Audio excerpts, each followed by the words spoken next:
मैं हूं आपके साथ पलक शर्मा। वक्त हो गया है उत्तर प्रदेश उत्तराखंड की बड़ी खबरों का, तो आइए रुक करते हैं प्रमुख खबरों की ओर, जहां पहली खबर लखनऊ से है। लखनऊ में आज कृषि निर्यात राज्य मंत्री दिनेश प्रताप ने प्रेस वार्ता की। आपको बता दें, देश के प्रधानमंत्री और कृषि मंत्री ने यूपी सरकार के माध्यम से मखाना की खेती को यूपी में प्रारंभ करने के निर्देश दिए हैं। इसके अवेयरनेस के लिए भारत सरकार ने 158 लाख रुपए स्वीकृत किए हैं, जिससे हम तालाबों का चयन के साथ साथ इससे जुड़े सभी कार्यों की तैयारी कर ले और ये सुपर फूड में आता है और मखाना की खेती हमारे राज्य के किसानों को समृद्धि की तरफ ले जाएगी। पहले इसकी खेती बिहार राज्य तक ही सीमित थी, लेकिन अब यूपी में भी इसकी खेती के लिए चयनित की गई है जगह, और साथ ही यूपी के तमाम ऐसे जनपद हैं जहां पानी ज़्यादा रहता है, यहाँ मखाने की खेती की जाएगी, और जहाँ सिंघाड़े की खेती होती है वहाँ भी मखाना की खेती की जा सकती है। दुनिया के बाजार तक पहुँचने के लिए हम निर्यातकों से भी मिले हैं और हमारे राज्य के मखाना की खेती के लिए चुना गया है, और मैं इसके लिए प्रधानमंत्री जी का धन्यवाद देता हूँ। आलू की निकासी में भी हमने पिछले वर्ष की अपेक्षा आगे है, और साथ ही 15 दिसंबर तक हमारा सेशन चलता है। आलू की निकासी की समस्या हमारे राज्य में नहीं है और कभी भी आलू फेंका नहीं गया है। साथ ही फिरोजाबाद में छोटा आलू फेंका गया है, ना पिछली बार आलू फेंका गया और ना ही इस बार फेंका गया। हम सबका दायित्व है सही वोटर मतदाता सूची से जुड़े, सही मतदाता सूची बने, और जो घुसपैठिए हैं वो चाहते हैं कि बांग्लादेशी आ जाए, रोहिंग्या आ जाए। हमारी सरकार कोई मतदाता ना छूटे इसके लिए काम कर रही है। राजनीतिक दल के लोग बयान देते हैं, वोट काटे जा रहे हैं, कहीं कोई मतदाता की शिकायत नहीं है कि मतदाता का नाम काटा जा रहा है।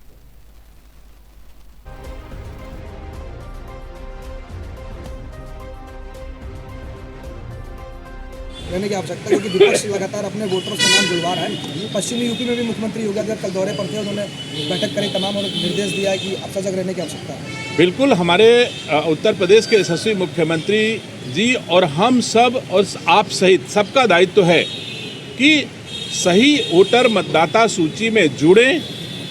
गलत वोटर, जो अवैधिक वोटर है, वो वोटर यहाँ से उनका नाम काटा जाए। इस प्रक्रिया में माननीय मुख्यमंत्री जी सहित हम आप सब लोगों का दायित्व है, जो भारत के नागरिक हैं, विधिक नागरिक हैं, उनका दायित्व है कि मतदाता सूची सही बने। सही मतदाता सूची होगी तो सही निर्वाचन होगा। गलत लोग, जो घुसपैठिए हैं, जो दूसरे दलों के लोग ये चाहते हैं कि बाहर के लोग आ जाएं, बांग्लादेशी आ जाएं, रोहिंग्या आ जाएं, और देशों से आ जाएं, हमारा वोट बैंक बढ़ जाए, भारत रहे चाहे मिट्टी में मिल जाए, उनकी राजनीति चलती रहे। उनकी राजनीति तो अपने परिवार की राजनीति है। उनकी पार्टियां अपने घरों के सुख के लिए राजनीतिक दलों को उन्होंने बनाया है। उनका भारत से, भारतवासियों के सुख से कोई लेना देना नहीं है। इसलिए भारतीय जनता पार्टी और हमारी डबल इंजन की सरकारें किसी भी दशा में किसी घुसपैठियों को भारत में ना रहने देने, और कोई भी मतदाता जो भारत का नागरिक है वो छूटने न पाए मतदाता सूची में, इसका प्रयास किया जा रहा है। लोग बड़े आराम से आरोप लगा देते हैं, राजनीतिक दल के लोग, कि SIR के माध्यम से किसी का वोट काटा जा रहा है। कोई वोटर आपके सामने कभी आया हो तो बता दो। बिहार में नहीं आया, उत्तर प्रदेश में नहीं आया, बंगाल में नहीं आया, कोई वोटर नहीं आया। केवल राजनीतिक दल के लोग मीडिया के सामने आकर के बयान देते हैं कि ये वोट काटे जा रहे हैं। किसके वोट काटे जा रहे हैं? उत्तर प्रदेश में तो मैं गांव गली में जाकर के, मैं भी ऐसे ही अपने माननीय मुख्यमंत्री जी के साथ कार्यक्रम जो है अपने ज़िले में कर रहा हूँ, अपने प्रभार वाले ज़िलों में कर रहा हूँ। कहीं भी कोई मतदाता की शिकायत नहीं है कि राजनीतिक द्वेषवश किसी का नाम काटा जा रहा है। केवल शुद्ध मतदाता सूची बना करके विधिक रूप से निर्वाचन हो, यह भारत निर्वाचन आयोग की मंशा है, यही भारत के माननीय प्रधानमंत्री जी की मंशा है, यही उत्तर प्रदेश के यशस्वी मुख्यमंत्री जी की मंशा है। सर, कलकत्ता में बाबरी मस्जिद बनाई जा रही है, उस पर चंदा इकट्ठा, और उनका कहना है कि बाबरी मस्जिद ही में वहाँ बड़ा जो मेडिकल कॉलेज वो बनाया जाएगा, एक इंस्टीट्यूट बनाया जाएगा। देखिए, किसी की विकृत मानसिकता के बारे में मुझे कुछ नहीं कहना, लेकिन मेरी मानसिकता, मेरी सरकार की मानसिकता, मेरे नेतृत्व की मानसिकता, सबका साथ सबका विकास के साथ हम लोग सेवा कर रहे हैं, जिसको भारत की जनता और उत्तर प्रदेश की जनता स्वीकार कर रही है, आशीर्वाद दे रही है, बार बार भारतवासियों और उत्तर प्रदेश वासियों की सेवा का अवसर दे रही है। तो हमारी नीति स्पष्ट है, हमारे काम स्पष्ट है, जिसे जनता स्वीकार कर रही है। मैं सभी पत्रकार साथियों का स्वागत करता हूं, धन्यवाद देता हूं कि आप सब ने हमारा आमंत्रण स्वीकार कर जनहित से जुड़े मुद्दों को जन जन तक पहुंचाने के उद्देश्य से आप आए। इसके लिए आप सबका फिर से धन्यवाद देता हूं।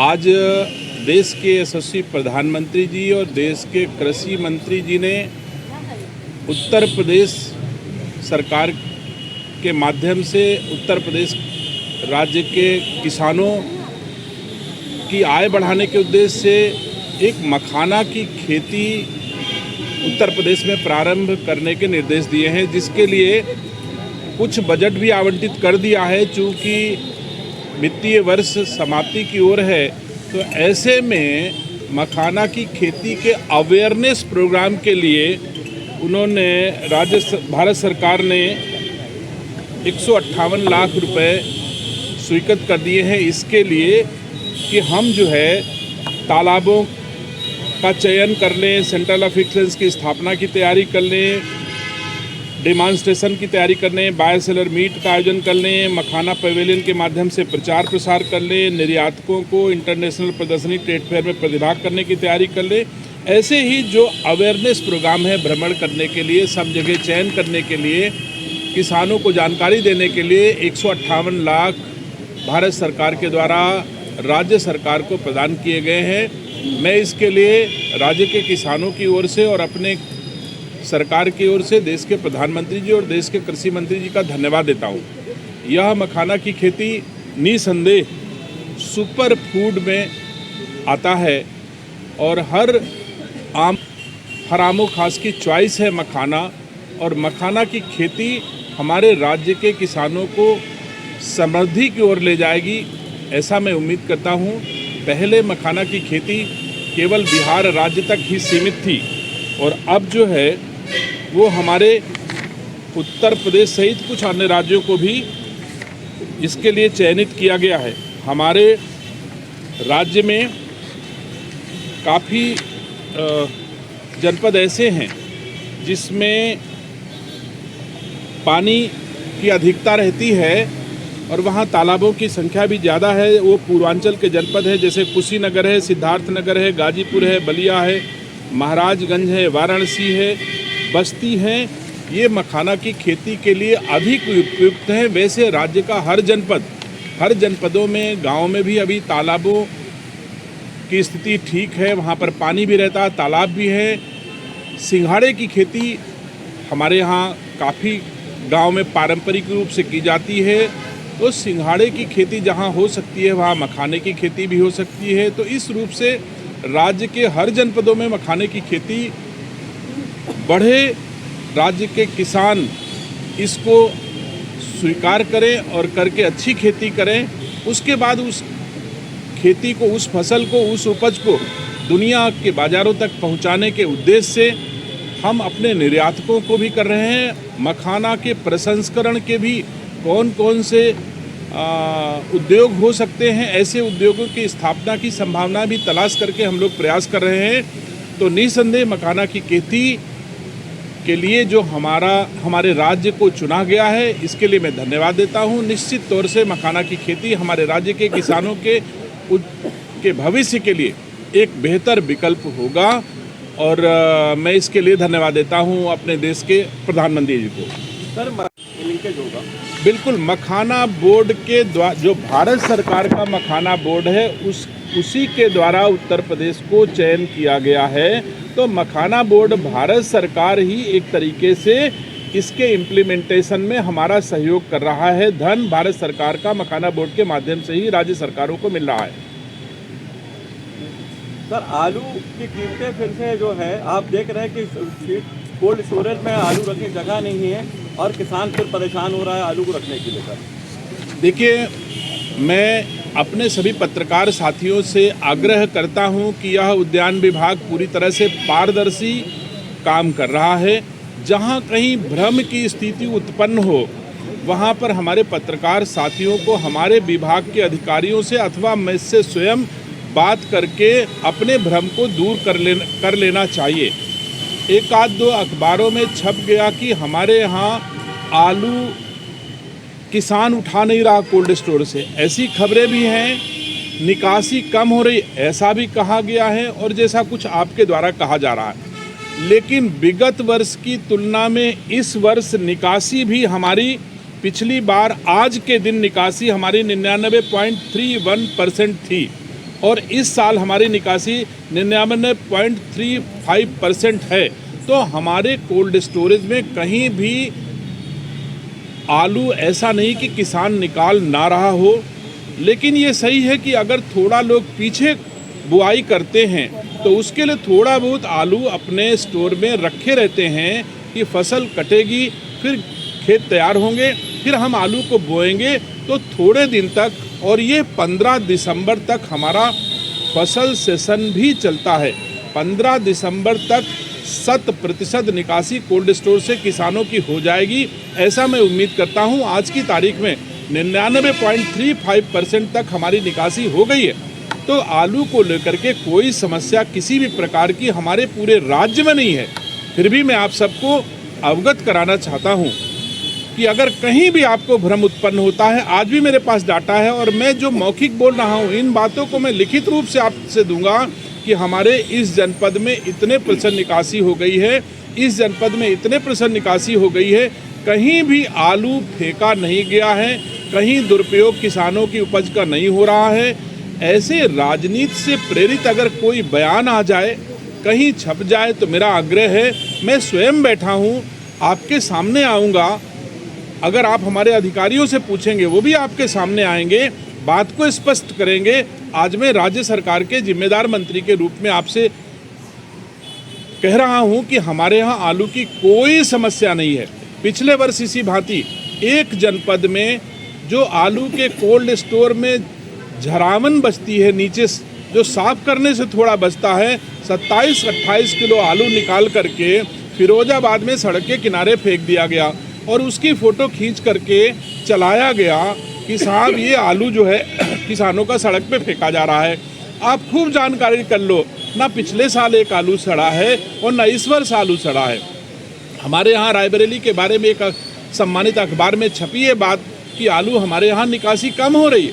मैं पूछना चाहता हूँ, आज भी आप पता लगा लो, जो पिछले वर्ष की निकासी उन कोल्ड स्टोर में थी उससे अधिक निकासी इस वर्ष भी हो चुकी है। उस उपज को दुनिया के बाज़ारों तक पहुंचाने के उद्देश्य से हम अपने निर्यातकों को भी कर रहे हैं। मखाना के प्रसंस्करण के भी कौन कौन से उद्योग हो सकते हैं, ऐसे उद्योगों की स्थापना की संभावना भी तलाश करके हम लोग प्रयास कर रहे हैं।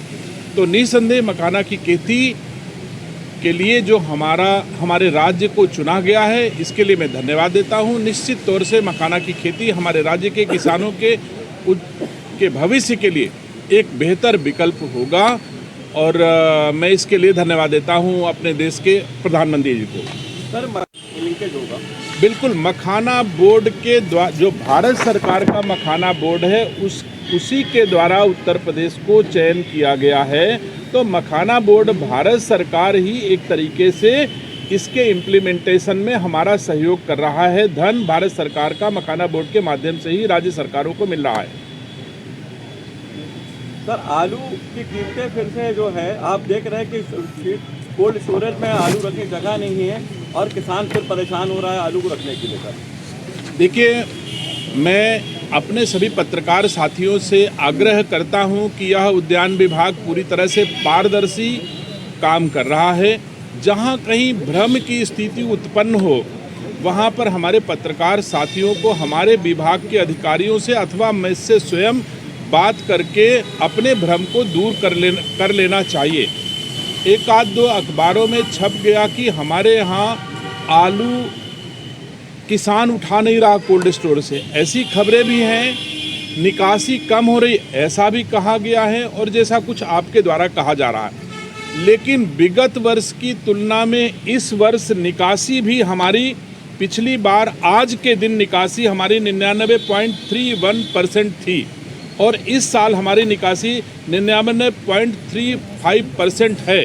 तो हमारे कोल्ड स्टोरेज में कहीं भी आलू ऐसा नहीं कि किसान निकाल ना रहा हो, लेकिन ये सही है कि अगर थोड़ा लोग पीछे बुआई करते हैं तो उसके लिए थोड़ा बहुत आलू अपने स्टोर में रखे रहते हैं कि फसल कटेगी, फिर खेत तैयार होंगे, फिर हम आलू को बोएंगे तो थोड़े दिन तक, और ये 15 दिसंबर तक हमारा फसल सेशन भी चलता है।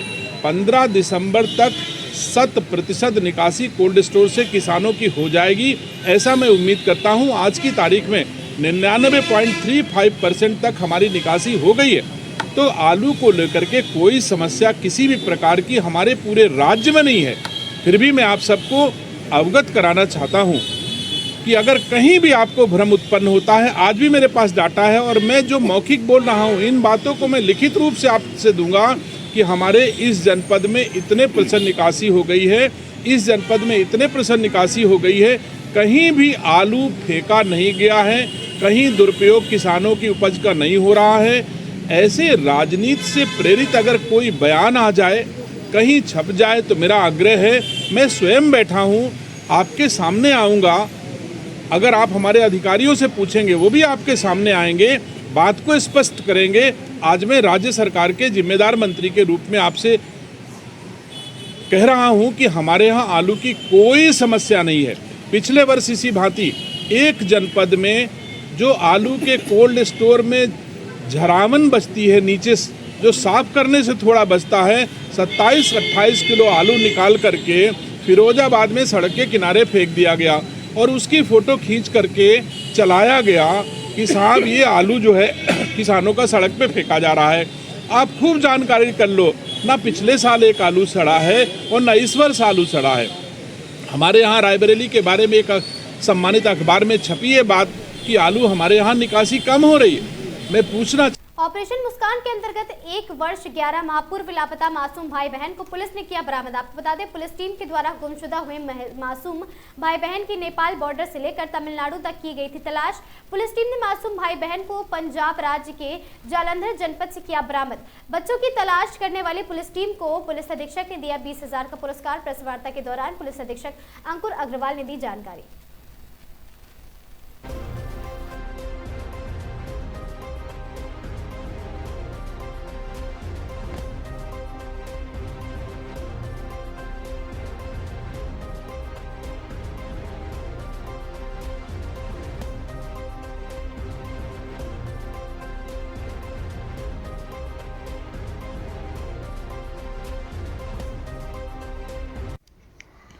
सर, आज 1 वर्ष 11 माह के बाद एक बच्चा और एक बालिका की सर गुमशुदगी में सर आज सकुशल सर बरामदगी हुई सर। उसमें मामले में सर प्रेस कॉन्फ्रेंस की गई, क्या कुछ मामला है? देखिए, ऑपरेशन मुस्कान हमारे ज़िले में चल रहा है, जिसमें जो लापता गुमशुदा बच्चे होते हैं उनके ऊपर हमारी टीम्स काम करती हैं। थाने की टीमें भी काम करती हैं, ASTU भी काम करता है। उसके संबंध में 2 साल, लगभग 2 साल हो गए हैं। 2 बच्चे, एक 6 साल का, एक 4 साल का, जो लापता थे, भाई बहन हैं। इनके पीछे हमारी टीम लगातार प्रयास कर रही थी, पर इनकी बरामदगी नहीं हो पा रही थी। टीम इसके लिए तमिलनाडु से लेकर नेपाल बॉर्डर से लेके विभिन्न राज्यों में, पंजाब, हरियाणा, दिल्ली, बहुत जगह दबिश दी गई। जितने भी संपर्क इनके परिवार से हो सकते थे, रिश्तेदारों से हो सकते थे, बस स्टेशन, रेलवे स्टेशन, अखबारों में, हर जगह पे इसका प्रयास किया गया, पर ये उस समय टीम सफल नहीं हो पा रही थी। जब AST को ये विवेचना दी गई और इसमें SIT गठित हुई, इसमें एडिशनल SP साहब, CO साहब, सभी के नेतृत्व में टीम का पूरा एविडेंस को द्वारा से हमने जब इसको समझा, उसमें टीम को द्वारा जब पंजाब में दबिश दी गई, उसमें ये दोनों बच्चे रिकवर हुए। जब इसकी पूरी कहानी सामने आई तो इसमें ये सामने आया कि जो माँ के साथ ये चले गए थे, उनकी TB के कारण मृत्यु हो गई थी और किसी को भी, जो पंजाब में प्लस बच्चों को भी अपना मूल पता यहाँ का नहीं मालूम था और इसलिए वो वहाँ पे संपर्क नहीं कर सके और बच्चे वहाँ सरकारी स्कूल में पढ़ रहे थे। एक व्यक्ति द्वारा, जो मूलतः खीरी के रहने वाले हैं, उनके द्वारा उनका सरकारी स्कूल में एडमिट करा दिया गया था, उनका देखरेख किया जा रहा था। पर क्योंकि उनको भी मालूम नहीं था ये बच्चे किसके, मतलब मूलतः कहाँ से हैं, तो उनके द्वारा भी संपर्क नहीं किया पर पॉसिबल हो पा रहा था। ASTU टीम ने ही लगातार प्रयास करके ये वहाँ पहुँची है और इस पूरी टीम को मेरी तरफ से इनाम दिया जा रहा है 20,000 रुपये नकद का। इनके द्वारा लगातार 2 साल प्रयास किया जा गया। ऑलमोस्ट जैसे मैंने बताया कि तमिलनाडु से लेकर नेपाल बॉर्डर तक टीम घूमी है, टीम ने दबिश दी है और तब भी टीम ने प्रयासरत रही, कभी अपनी मोटिवेशन को नीचे नहीं किया। तो उसके लिए इनको आज प्रोत्साहित भी किया जा रहा है और लगातार हमारा ये प्रयास रहता है कि ऑपरेशन मुस्कान में जितने भी लापता बच्चे हैं उनको जल्द से जल्द हम बरामद करें और उनको सकुशल उनके परिवार को हम सुपुर्द करें। खबर सोनभद्र से है, जहां किसान ने वन विभाग और स्थानीय नेता पर लगाया गंभीर आरोप। आपको बता दें, बाउंड्री वॉल तोड़ और साथ ही फसल नष्ट कर कोर्ट के आदेश की अवहेलना का किसान का दावा है। आपको बता दें, किसान कुलविंदर सिंह ने यह भी आरोप लगाया है कि उनके सीसीटीवी कैमरों की भी जबरन हटा दिया गया है उनके। और साथ ही किसान ने कहा कि जमीन उनके पुरखों के बैनामे पर खरीदी गई। 1986 में सुप्रीम कोर्ट ने पुनः सर्वेक्षण का आदेश दिया था। 5 बीघा जमीन का मुकदमा विवाद की जगह से अभी भी वन विभाग के SFO कोर्ट में विचाराधीन है। 2011 में इलाहाबाद उच्च न्यायालय ने उनके पथ में राज्य आदेश और साथ ही जिसमें भूमि की प्रकृति के अनुसार खेती करने की अनुमति दी गई थी। घटना की जानकारी मिलने पर उन्होंने तुरंत डायल 112 पर तुरंत सूचना दी, जिसके बाद QR टीम मौके पर आकर मुआयना किया गया। और वन विभाग ने कहा कि वादी अपनी जमीन जोते बोए, उन्हें कोई भी दिक्कत नहीं है, लेकिन जब तक मूल्य न्यायालय और साथ ही कोई आदेश पारित नहीं करता है तब तक कोई बदलाव नहीं होगा।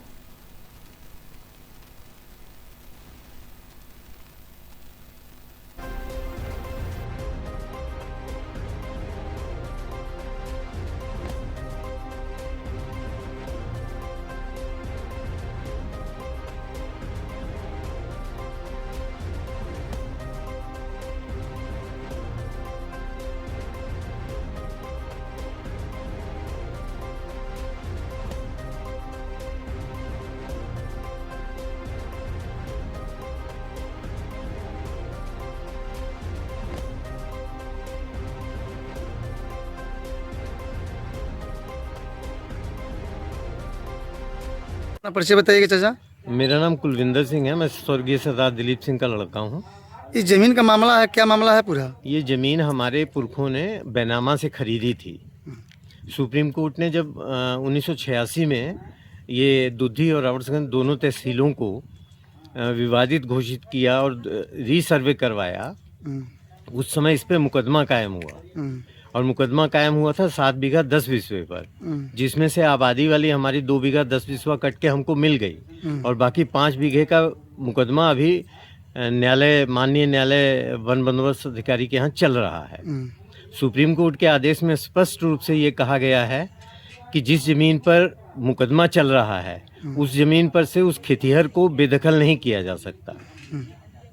और इसके अलावा सन 2011 में माननीय उच्च न्यायालय इलाहाबाद ने हमारे पक्ष में ये स्थगन आदेश दिया है, जिसमें स्पष्ट रूप से कहा गया है कि भूमि की प्रकृति के अनुसार हम जो खेती वहाँ पर कर रहे हैं उस खेती पर कोई जब तक अस्थायी निर्माण नहीं किया जा सकता जब तक कि उस पर मुकदमा चल रहा है। लेकिन खेती की जा सकती है। प्रार्थी द्वारा तब से खेती लगातार की जा रही है, जिसकी राजस्व अधिकारियों द्वारा बार बार रिपोर्ट भी बनाई गई है। न्यायालय द्वारा ये स्टे लिया गया है। इस मामले में वन विभाग के कुछ अधिकारी आपके यहाँ आए थे, हाँ, आज जो कि ध्वस्त किए हैं। इसमें क्या है? कल शाम को 5 बजे के लगभग जो है वन विभाग की एक जीप आई थी, जिसमें से कुछ लोग आए थे। हम लोग उनको पहचान नहीं पाए। हमारा यहाँ CCTV कैमरा लगा हुआ था और ये बोर्ड भी इसीलिए लगाया गया था।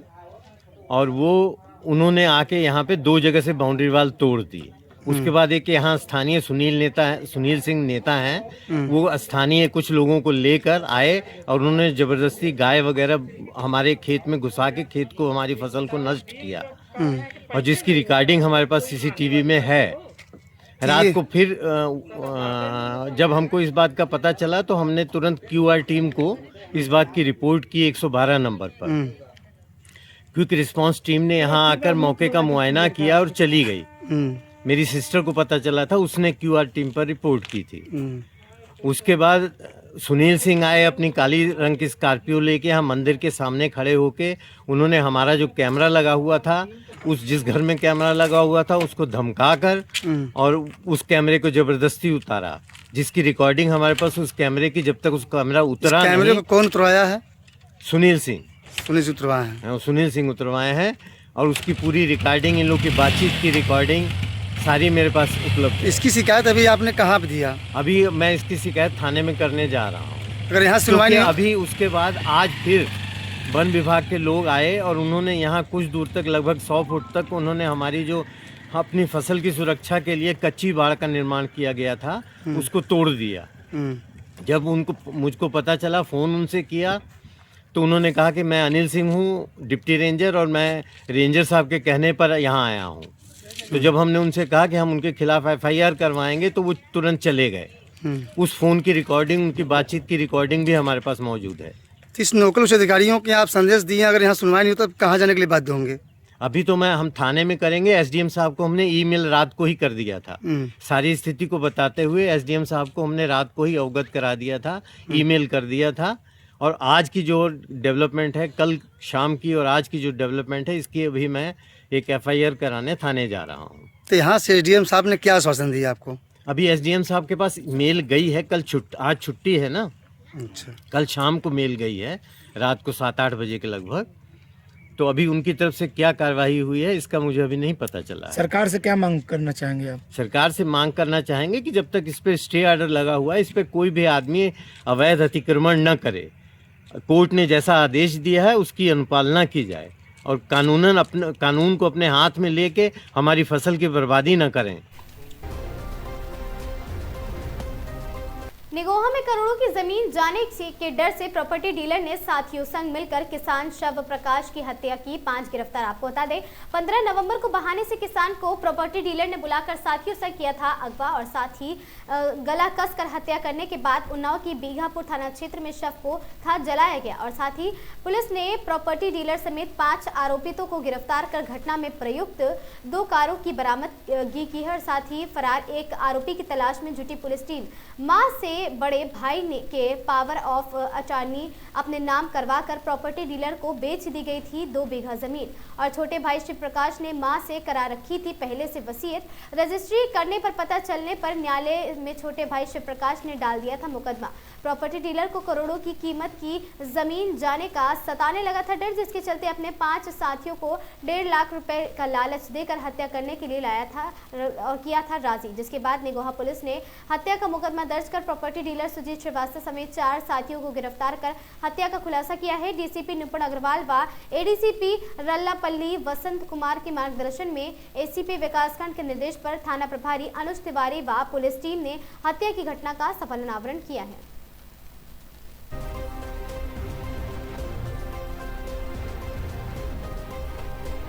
2025 को थाना क्षेत्र निगोहा को वादी सुरेंद्र द्वारा ये सूचना मिलती है कि उसका दोस्त जो कबीर और शिव प्रकाश पिछले कुछ दिन से लापता है। जो उक्त सूचना पर तुरंत थाना निगोहा पर गुमशुदगी रिपोर्ट दर्ज की गई है और जब इसमें कार्रवाई करते हुए ये पता चला कि उसका मोबाइल नंबर का लोकेशन जो है 15 तारीख को रायबरेली के आसपास और 16 तारीख को जनपद उन्नाव के थाना बीघापुर के आसपास मिला है। जब थाना बीघापुर से संपर्क किया गया है तो उनके द्वारा ये सूचना मिली है कि उनको 16 तारीख को एक अज्ञात पुरुष का शव है जो अब जला है जो उनको मिला है। तो तुरंत जो है उनका फोटोग्राफ वगैरह मांग के जो परिजनों को दिखाया गया है तो वो लोग पहचान की गई। उक्त सूचना पर तुरंत थाना निगोहा पर सुसंगत धाराओं में मुकदमा पंजीकृत किया गया है और तुरंत जो है इसमें 3 टीम गठित किया गया है। जब इनका CDR वगैरह अवलोकन किया गया है तो कुछ संदिग्ध व्यक्तियों का नंबर मिला है जिसको ऊपर कार्रवाई करते हुए टीम इनको पकड़ा गया है, जिसमें हम लोग जो है 5 लोगों को गिरफ्तार किया गया है। जो 5 लोगों का नाम है, एक सुजीत कुमार श्रीवास्तव है जो इस 5 लोगों में मुख्य सरगना है और एक पिंटू, विनोद, लालू और राजू। इन 5 लोग जो है इस हत्या के घटना में शामिल है और इन लोगों को गिरफ्तार किया गया है। इसमें जो सुजीत कुमार श्रीवास्तव है जब इससे पूछताछ किया गया है तो इसने जब पूछताछ के समय ये बताया गया है कि इनका जो मृतक है जो कबीर उनका बड़े भाई ने उसके माँ से जमीन का पावर ऑफ अटॉर्नी लेके इसका सहायक जो जिसका नाम है सदगुरु उसके नाम पर कराया। उसके बाद सदगुरु और सुजीत कुमार श्रीवास्तव ने इस जमीन को एक एदाद ग्रुप के नाम पर उस ग्रुप को बेचने के लिए कोशिश कर रहे हैं। जब कबीर को ये चीज़ पता चला कि उसका जमीन के ऊपर ये धोखाधड़ी चल रहा है तो उसने सिविल कोर्ट में एक सिविल सूट फाइल किया है।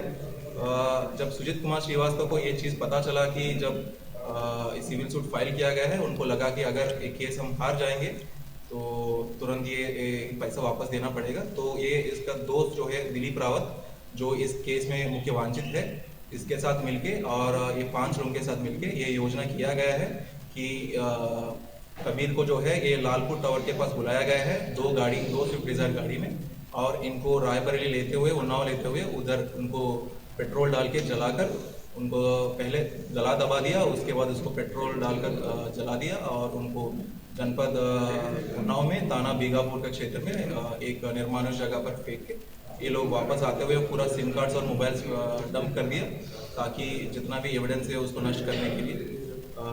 इसमें जो है 3 टीम हमारा जो है इन 5 लोगों को गिरफ्तार किया गया है और हम 2 स्विफ्ट डिजायर गाड़ी बरामद किया गया। सर इनका कोई आपराधिक अपराध किसी का? इसमें जो है सुजीत कुमार श्रीवास्तव के ऊपर ताना नगराम के अंतर्गत 2 मुकदमा पंजीकृत है जो 2017 का है और इसमें अग्रिम विधिक कार्रवाई की जा रही है। जो आरोपी हैं वो फरार अभी जो फरार है इन दोनों जो है दोस्त है और इसने उससे सहायता मांगा, सहायता ली। कितने रुपए की सहायता है तो कैसे कर रहे हैं? इसमें जो है जो टीम को हमने 25,000 का रिवार्ड घोषित किया था।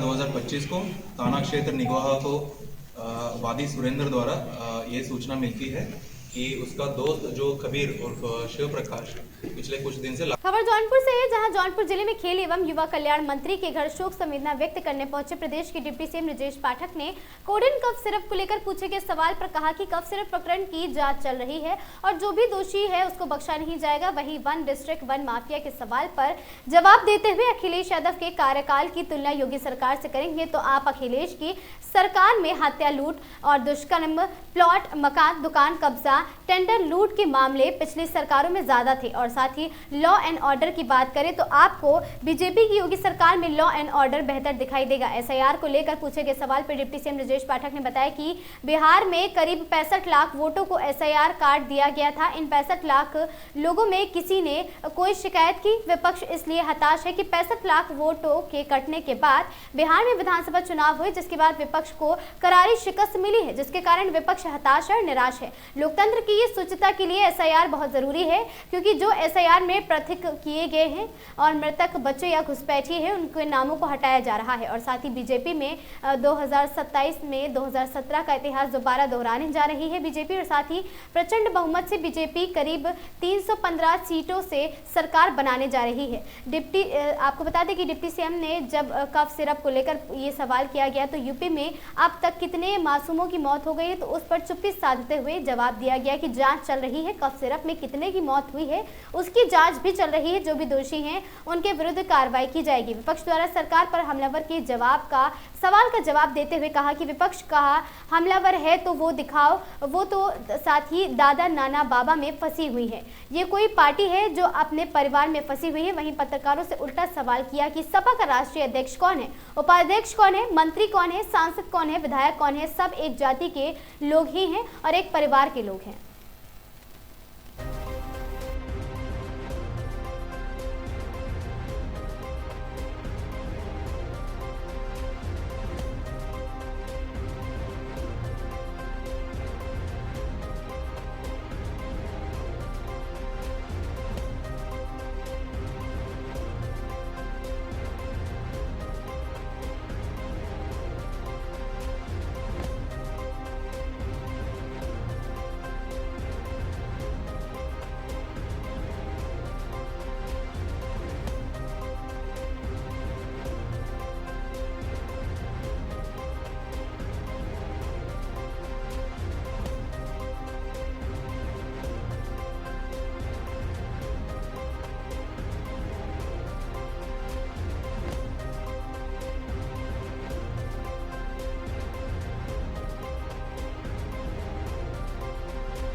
आज माननीय मंत्री आदरणीय गिरीश यादव जी के पूज्य पिताजी के स्वरूप लोकवासी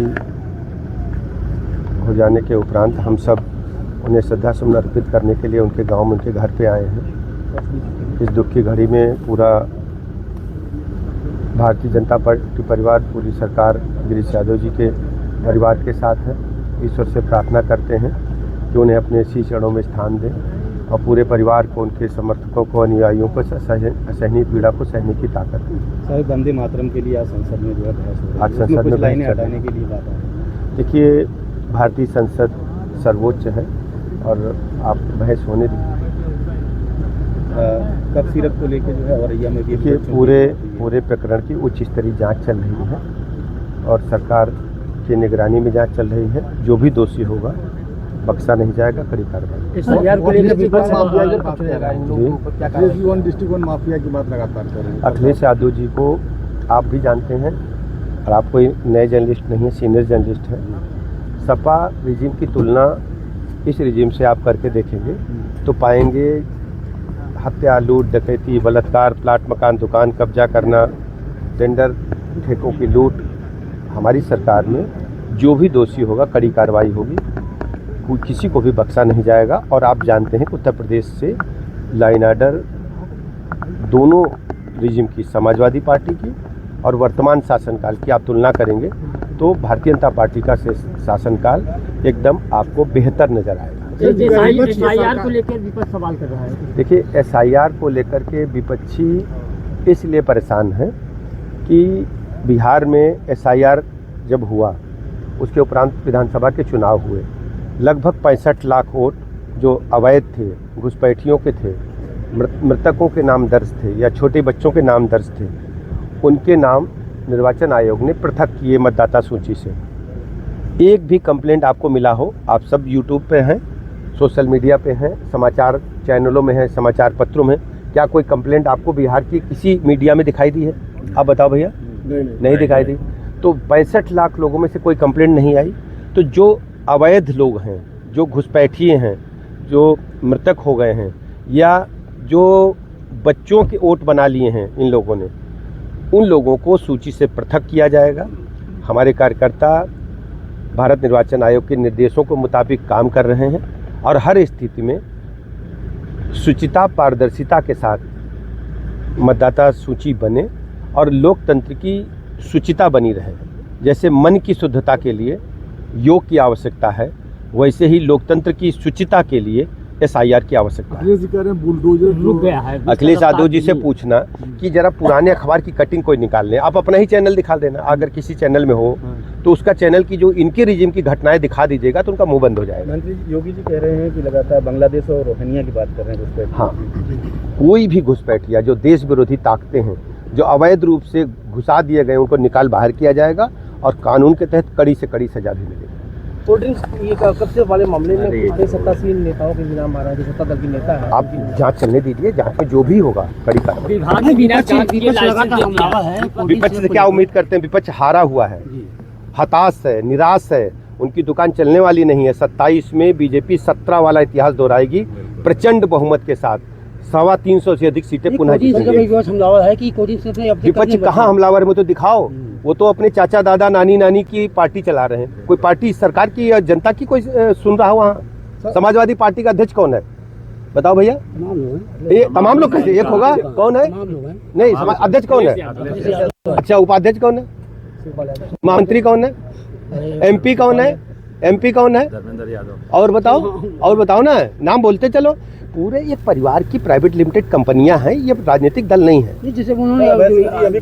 दुधवा टाइगर रिजर्व में एक बार फिर नर गैंडा आपसी संघर्ष में घायल हो गया। आपको बता दें, जिसकी जानकारी मिलने पर मौके पर पार्क प्रशासन व पशु चिकित्सकों की टीम मौके पर पहुंची और साथ ही गैंडे को ट्रैंकुलाइज कर उसका इलाज किया जा रहा है। आपको बता दें कि बताया जा रहा है कि दुधवा टाइगर रिजर्व के सलूकापुर में वन रेंज के परिक्षेत्र में बीते दिन एक 18 वर्ष के नर गेंडा विजय घायल अवस्था में गश्त कर रहे वन कर्मियों को दिखाई दिया, जिसकी जानकारी वन कर्मियों के द्वारा पार्क प्रशासन को दी गई है। घटना की सूचना मिलते ही पार्क प्रशासन और पशु चिकित्सकों की टीम मौके पर पहुंची है, जहां पर बहुत ही सावधानी के साथ गैंडे को ट्रैंकुलाइज किया गया है, जिसके बाद गंभीर रूप से घायल गैंडे को टीम द्वारा ट्रैंकुलाइज कर सुरक्षित तरीके से प्राथमिक उपचार दिया गया है, जिसने खासतौर पर गैंडे के घायल होने पर चिकित्सकों की टीम को और साथ ही असम से बुलवाया जाता था, लेकिन इस बार दुधवा टाइगर रिजर्व में कार्यरत पशु चिकित्सा अधिकारी डॉक्टर दयाशंकर और डॉक्टर तलहा ने के द्वारा इस गेंडे का उपचार किया गया है।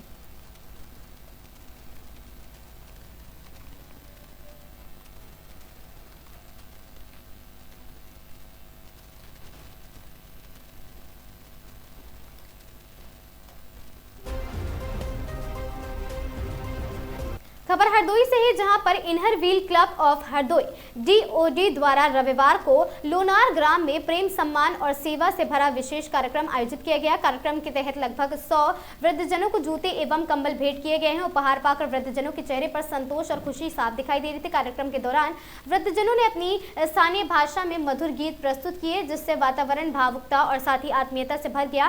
क्लब सदस्यों ने वृद्धजनों के साथ बैठक में बातचीत की और उनके सुख दुख सुने और उनसे अनुभवों को जाना है उनके, और साथ ही इस मानवीय जुड़ाव के सभी को आत्मीयता संतुष्टि प्रदान की। इस अवसर पर क्लब अध्यक्ष Parul Tiwari, charter president Chitra Vajpayee, charter secretary Neha Narayan और साथ ही एडिटर नीलम सिंह चित्रा और मिश्रा और साथ ही रागिनी तिवारी, सीमा गौड़, शिल्पी रस्तोगी, रेणु शुक्ला, अनीता मिश्रा और ग्राम प्रधान नीता श्रीवास्तव सहित कई सदस्य उपस्थित रहे। सभी ने वृद्धजनों के सुखद, सुरक्षित और स्वस्थ जीवन की कामना की।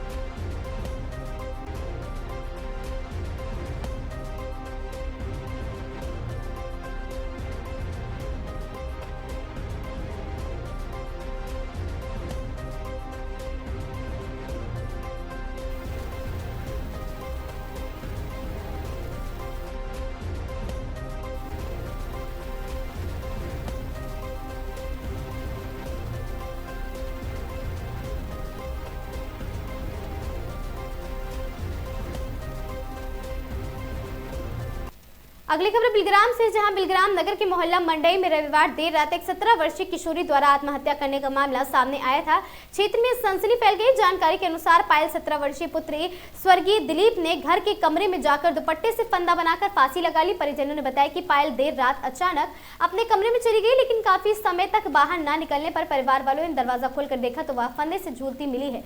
घटनास्थल पर पुलिस मौके पर पहुंची है। घटना की सूचना मिलते ही मां रेखा देवी ने तुरंत पुलिस को जानकारी दी। थोड़ी देर में बिलग्राम पुलिस और फोरेंसिक टीम मौके पर पहुंची और कमरे की गहन जांच पड़ताल की। टीम द्वारा फंदे, कमरे की स्थिति और आसपास के सामान का निरीक्षण किया गया। इसके बाद शव को नीचे उतार कर पंचनामा भरते हुए पोस्टमार्टम के लिए भेज दिया गया है, ताकि मौत के वास्तविक कारणों की पुष्टि की जा सके। मृतक पायल 2 भाइयों में इकलौती बहन थी और सबसे छोटी थी। परिवार पर अचानक आई इस दुखद त्रासदी ने पूरे घर में कोहराम मचा हुआ है। मां रेखा देवी का कहना है पायल ने यह कदम क्यों उठाया, इसका कारण अभी तक समझ नहीं आए हैं। इधर पुलिस घटना को गंभीरता से जांच कर रही है और साथ ही आत्महत्या के पीछे की संभावित वजहों की पड़ताल की जा रही है।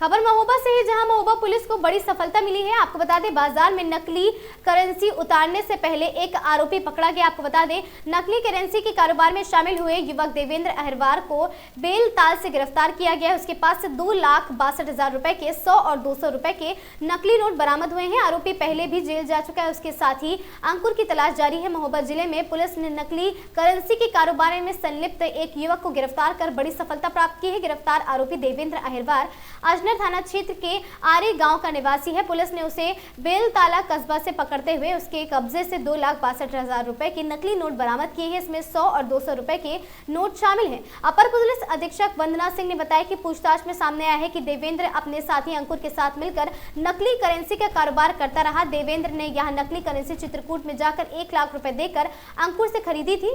वहां नोट प्रयागराज में चलाने के लिए ले जाया जा रहा था, लेकिन पुलिस ने उसे पहले ही दबोच लिया है। पुलिस ने बताया कि दोनों आरोपियों का पुराना आपराधिक इतिहास भी है। देवेंद्र पहले भी इसी तरह के अपराध में जेल जा चुका है और 4 साल की सजा पूरी कर चुका है। अंकुर भी पहले जाली नोट कारोबार में जेल जा चुका है। उनकी मुलाकात जेल में हुई थी, तभी से नकली नोट कारोबार में ये दोनों ही के दोनों लगे हुए थे।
देखिए, जनपद महोबा के कुलपहाड़ थाना क्षेत्र के अंतर्गत मुखबिर के द्वारा सूचना दी गई कि एक व्यक्ति कुछ फेक करेंसी लेकर के जा रहा है। उपरोक्त सूचना पर पुलिस ने त्वरित रूप से कार्रवाई करते हुए व्यक्ति को गिरफ्तार किया, जिसके पास से 2,62,000 रुपए की फेक करेंसी बरामद हुई।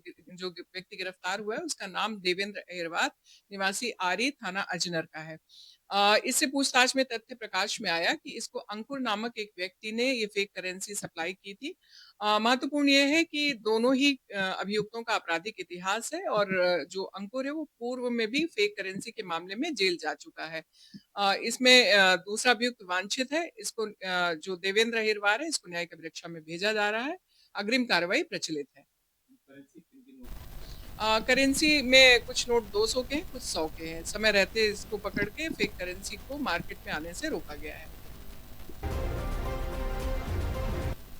यूपी के कौशाम्बी जनपद की पुलिस ने CEIR central equipment identity register portal की मदद से चोरी, स्नैचिंग व खोए हुए 83 मोबाइल फोन बरामद कर उनके स्वामियों को सौंप दिए हैं। बरामद मोबाइल की अनुमानित कीमत लगभग 20 लाख रुपए है। आपको बता दें, सोमवार को मंझनपुर पुलिस कार्यालय में पुलिस अधीक्षक राजेश कुमार ने प्रेस वार्ता कर यह जानकारी दी और पीड़ितों को उनके फोन सुपुर्द किए हैं। मोबाइल वापस पाकर लोग साफ तौर पर खुश नजर आए हैं। एसपी ने बताया कि CEIR पोर्टल की सहायता से पूरे देश में कहीं भी मौजूद खोए हुए, चोरी हुए मोबाइल फोन ट्रैक किए जा सकते हैं। थानों की तकनीकी टीमों ने सर्विलांस और साथ ही आपको बता दें कि CCTNS डेटा और मैनुअल इनपुट के जरिए विस्तृत विश्लेषण कर मोबाइलों को रिकवर किया है। मोबाइल बरामद करने में बेहतर प्रदर्शन के लिए सराय अकील में 16 मोबाइल, कड़ाधाम में 11 मोबाइल, साथ ही कोखराज में 11 मोबाइल थानों को क्रमशः प्रथम, द्वितीय और तृतीय स्थान मिला है। इन थानों के पुलिसकर्मियों को एसपी राजेश कुमार ने 5-5 हजार रुपए का नगद पुरस्कार और प्रशस्ति पत्र प्रदान किया है।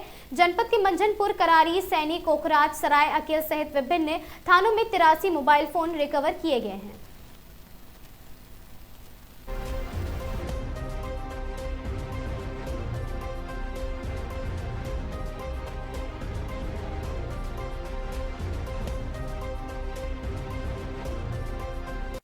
बरामद हुए, कितने कीमत की है?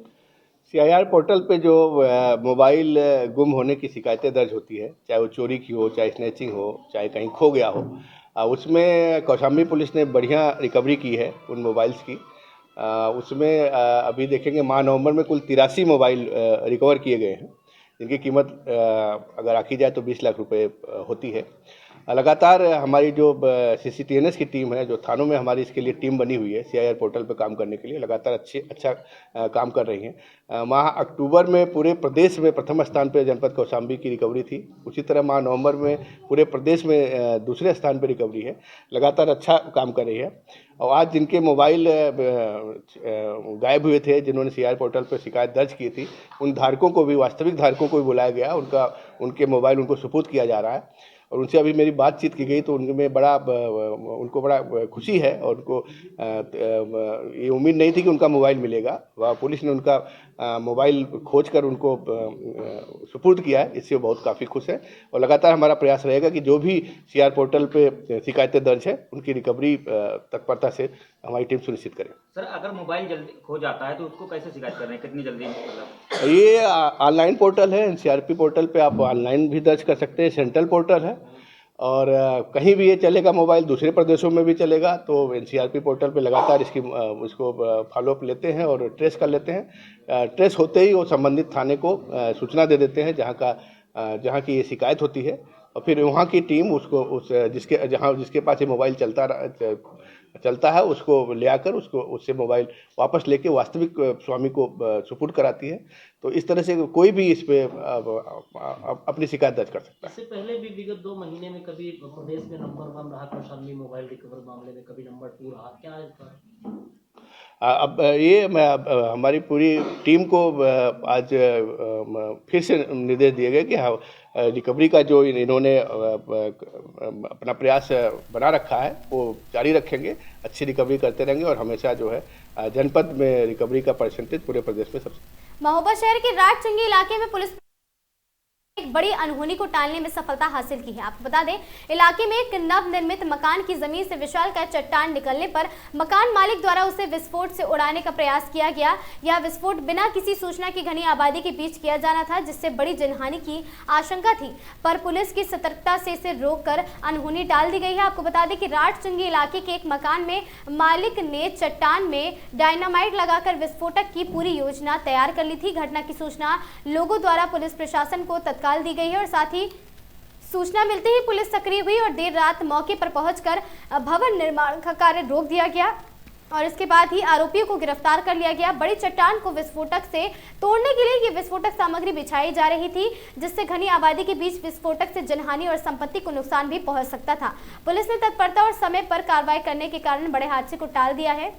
और साथ ही अपर पुलिस अधीक्षक वंदना सिंह ने बताया कि घटना के संबंध में महोबा कोतवाली के आरोपी के खिलाफ मुकदमा दर्ज कर न्यायिक अभिरक्षा में जेल भेज दिया गया है। पुलिस ने बताया कि मामले की गहन जांच की जा रही है और अन्य सहयोगियों या दोषियों की तलाश भी की जा रही है। महोबा पुलिस ने यह भी चेतावनी दी है कि भविष्य में भी ऐसी किसी भी घातक प्रयास को किसी भी सूरत में बर्दाश्त नहीं किया जाएगा।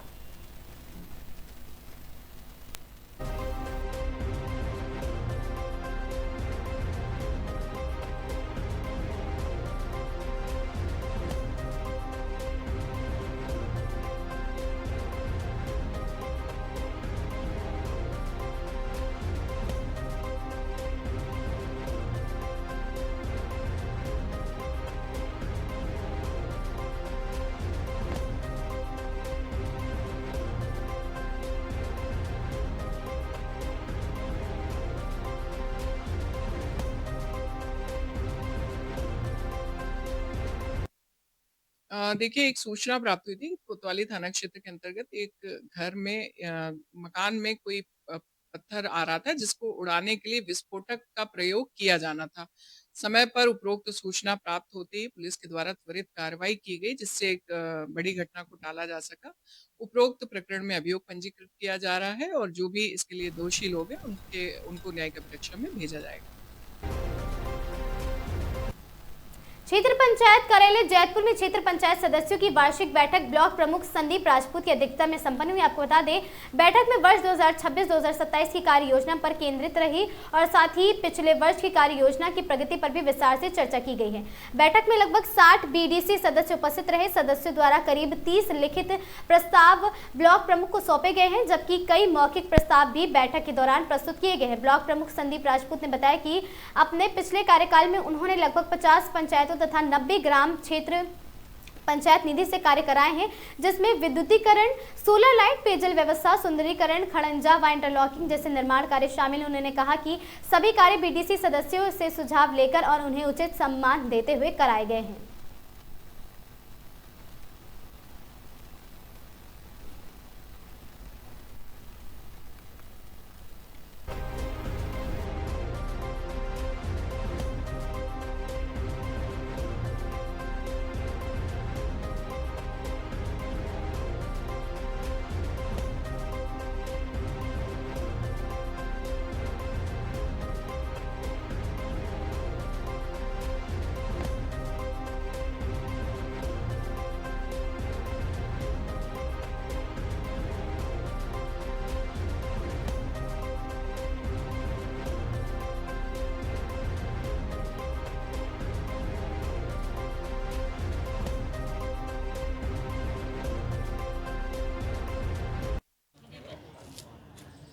आज जो यहाँ क्षेत्र पंचायत की बैठक थी, उसमें किस बिंदुओं पर चर्चा हुई और कितने आज मुद्दे निकल के आए जिन पे आपकी आगामी कार्य योजना पर कार्य होना है। आज क्षेत्र पंचायत जैतपुर की बैठक आहूत की गई, जिसमें हमारे सभी ज़्यादातर सम्मानित क्षेत्र पंचायत सदस्य उपस्थित हुए और 26-27 की जो कार्य योजना बनना है, उसमें कई महत्वपूर्ण प्रस्ताव माननीय क्षेत्र पंचायत सदस्यों के माध्यम से प्राप्त हुए हैं और उनको प्राथमिकता के आधार पर जो वास्तव में बहुत ज़रूरी काम है उनको शामिल किया जाएगा और प्रयास करेंगे कि ज़्यादा से ज़्यादा हमारे जो क्षेत्र पंचायत सदस्यों के प्रस्ताव आए हैं उनको हम पूरा करने का प्रयास करेंगे। जो आज बीडीसी सदस्य उपस्थित थे, उनमें लगभग किन किन प्रकार के प्रस्ताव डाले गए या लिखित रूप से आपको दिए गए? लिखित रूप से काफ़ी प्रस्ताव आए उन्होंने, जैसे मोक्षधाम हुआ, बारातशाला हुई पेयजल से संबंधित प्रस्ताव आए, नाली खड़ंजा के भी प्रस्ताव आए और भी कई अनेक प्रकार के विद्युत व्यवस्था के संबंध में प्रस्ताव आए। इसके पहले जो आपको धनराशि प्राप्त हुई थी विगत 4 वर्षों में, उसमें लगभग आपने 63 पंचायतों में से कितनी पंचायतें कवर की हैं जहां पर आपके द्वारा कार्य कराया गया है? 63 पंचायतों में मेरा मानना जो है लगभग 50 से 55 पंचायतों में क्षेत्र पंचायत के माध्यम से कुछ ना कुछ विकास के कार्य हुए। मेरा अभी भी प्रयास है कि जो छूटी हुई शेष पंचायतें हैं उन्हें भी जो भी अभी बजट प्राप्त होगा उस बजट के माध्यम से जो छूटी हुई पंचायतें उन्हें भी पूरा कराया जाएगा जो प्रस्ताव आए। बाकी कितना सुना जा रहा है कितना नहीं सुना जा रहा वो बात की चीज़ है। हाँ, बात तो रखना, लेकिन कम से कम आप सदन में आके अपनी बात रख रहे हैं। हम लोग पूरा प्रयास करते हैं कि मतलब ज़्यादा से ज़्यादा, जैसे अभी आपने नमामि गंगे की बताया तो हम अभी लेटर पैड पर लिख के अपना डीएम साहब को लिख के देंगे कि ये नमामि गंगे की ऐसी भाई गाँव में अगर एक मोहल्ले को छोड़ दिया गया है तो ये छूटना चाहिए ना, इसको पूरा कराने का प्रयास हम करेंगे। उन लोगों की गलती नहीं है, हमारे मोहल्ले में आते हैं लेकिन निकालने नहीं देते, सब खड़े हो जाते हैं। नहीं वो कुछ नहीं, वो तो घर चंदौली पुलिस ने 9 किलो अवैध गांजा किया बरामद। आपको बता दें मौके से एक गांजा तस्कर भी किया है गिरफ्तार। तस्कर ट्रॉली बैग में भरकर ले जा रहा था अवैध गांजा। आपको बता दें तस्कर बिहार से सस्ते दामों में गांजा खरीदकर दिल्ली ले जाकर महंगे दामों में करता था बिक्री। बरामद गांजा की कीमत 2.5 लाख रुपए बताई जा रही है। आपको बता दें गिरफ्तार तस्कर राजन शाह बिहार राज्य के चंपारण जिले का बताया जा रहा निवासी। वहीं पुलिस तस्कर के ऊपर मुकदमा दर्ज कर अग्रिम कार्रवाई में जुटी है। अलीनगर पुलिस को गोदना चौराहे के समीप मिली बड़ी कामयाबी।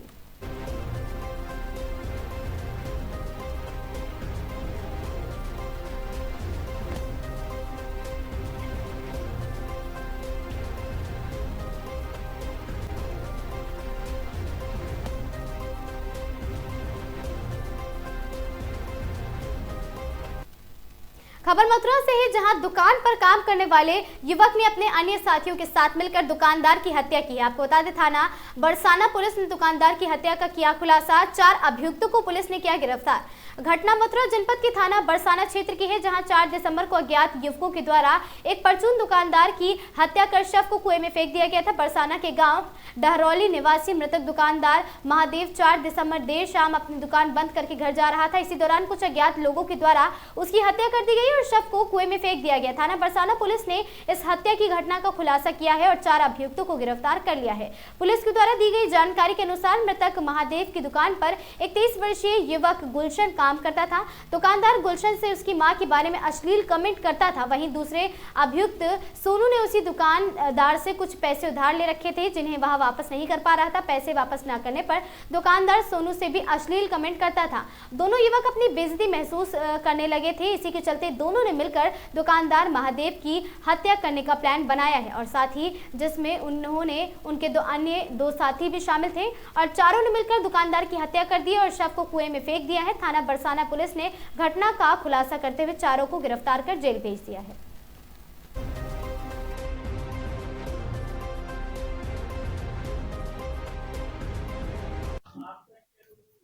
4 तारीख की रात्रि में ये सूचना मिली थी कि थाना बरसाना में क्षेत्र में एक कुएं के अंदर एक व्यक्ति की बॉडी मिली है जिनकी पहचान महादेव के नाम से हुई थी। वो वहीं के रहने वाले थे और प्रथम दृष्टया देखने पर सर पर चोट से मृत्यु होना प्रतीत हो रहा था।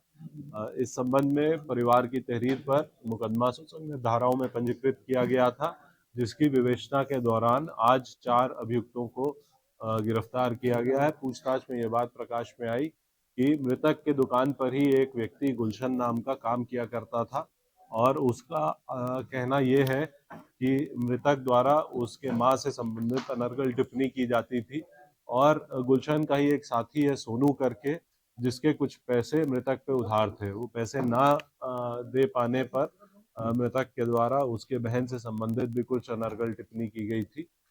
इस बात को लेकर दोनों क्षुब्ध थे।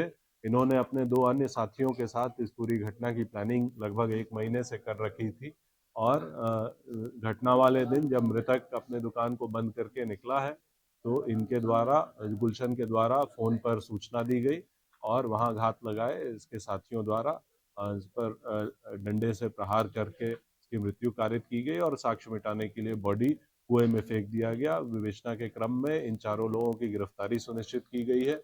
घटना में प्रयुक्त जो अवैध जो आला कत्ल था, डंडा, वो बरामद किया गया है। एक ईंट जिससे कि सर पे वार किया गया वो बरामद किया गया है, और साथ ही मृतक के दुकान की चाबी, उनके साथ उपस्थित एक बैग और उनका टूटा हुआ फोन, ये सभी अभियुक्तों के निशानदेही पर बरामद किया गया है। तत्क्रम में इन सभी को न्यायिक अभिरक्षा में भेजा जा रहा है और अग्रिम विधिक कार्रवाई सुनिश्चित की जा रही है।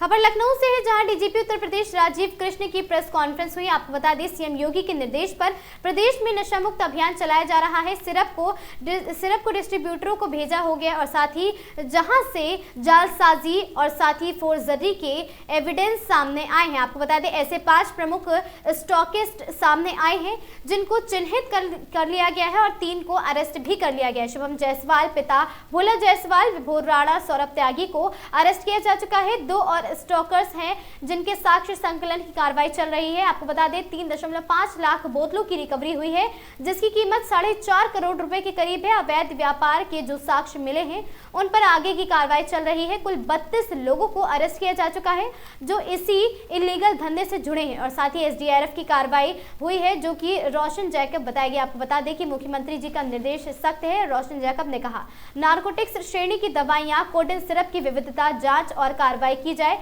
और साथ ही ट्रामाडोल, आईपीडोल, इस पर क्वालिटी देना चाहूंगी और साथ ही यह प्रतिबंधित दवाएं हैं और साथ ही प्रिस्क्रिप्शन पर यह दवाएं दी जाती हैं। कोडेन सिरप रखना और बेचना गलत नहीं, लेकिन प्रिस्क्रिप्शन पर दी जाएगी।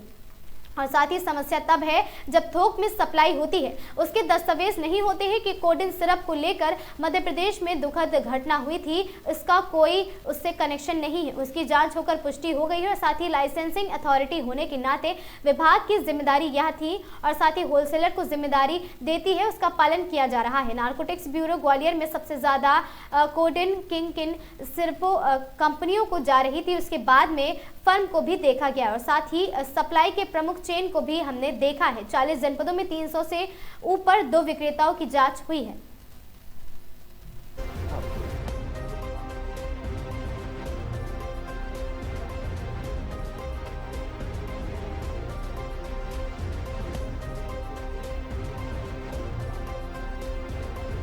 ये तो देखिए ऐसा है ना, ये तो वाली बात हुई।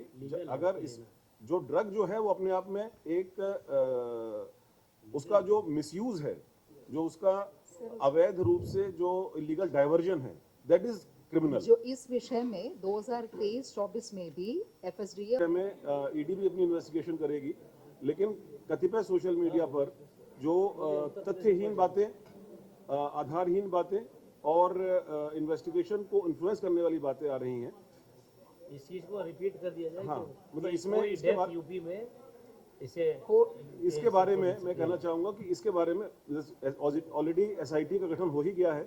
उस एसआईटी में वरिष्ठ अधिकारियों के नेतृत्व में तफ्तीश होगी। तो इस प्रकार की बातें जो हैं वो आधारहीन बातों को उनके खिलाफ भी सख्त कार्रवाई की जाएगी। करीब 32 लोग और अरेस्ट किए गए हैं जो कि इसी इलीगल धंधे से जुड़े हुए हैं। बाकी इसमें जो एफएसडीए की कार्रवाई है उसके बारे में डिटेल में कमिश्नर एफएसडीए मिसेस रोशन जैकब वो बताएंगी और उसके बाद आपके कोई प्रश्न होंगे तो उसको स्पष्ट करेंगे। जो एक इसका नॉर्मल यूज़ है कफ का, उसके अलावा अगर इसका मिसयूज़ किया जाता है तो वो एक कानूनी अपराध है। तो इस पर एक पिछले 2 महीने से इसमें साक्ष्य संकलन किया गया, इंटेलिजेंस कलेक्शन किया गया और कुल मिलाकर के एफएसडीए ने 128 एफआईआर जो है हमारे 28 जनपदों में, प्रदेश के 28 जनपदों में वो लॉन्च की हैं।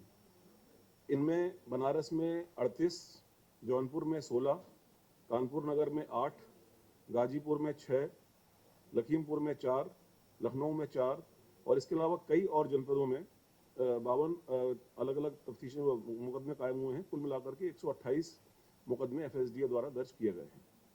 इसी क्रम में जनपदीय पुलिस के द्वारा भी करीब 20 दिन पहले सोनभद्र में एक ट्रक कफ सिरप पकड़ा गया था। उसके बाद उसी सिलसिले को आगे बढ़ाते हुए, उसी एविडेंस को आगे बढ़ाते हुए रांची में एक ट्रक कफ सिरप की रिकवरी हुई, गाजियाबाद में 4 ट्रक सिरप्स की रिकवरी हुई और एक जो एक नेटवर्क था पूरा, उस नेटवर्क की फाइनेंशियल ट्रांजैक्शंस, उस नेटवर्क के फाइनेंशियल लिंकेजेस, उनको इस्टेब्लिश करते हुए उन पर इन्वेस्टिगेशन की कार्रवाई चल रही है। किसी भी ड्रग्स की, किसी भी दवा की तरह से इसके भी कई सारे स्टॉकिस्ट हैं, सुपर स्टॉकिस्ट हैं, लेकिन उनमें से कुछ ऐसे हैं जो उसका अधिकृत उपयोग ना करके वो उसका अनाधिकृत उपयोग कर रहे हैं। माने कि उनके पास वो प्रॉपर डॉक्यूमेंटेशन इस तरह का नहीं दिखा पाए वो, जिसमें प्रिस्क्रिप्शन के साथ उन्होंने नीचे अपने स्टॉकिस्ट को भेजा हो, डिस्ट्रीब्यूटर्स को भेजा हो और रिटेलर्स को भेजा हो।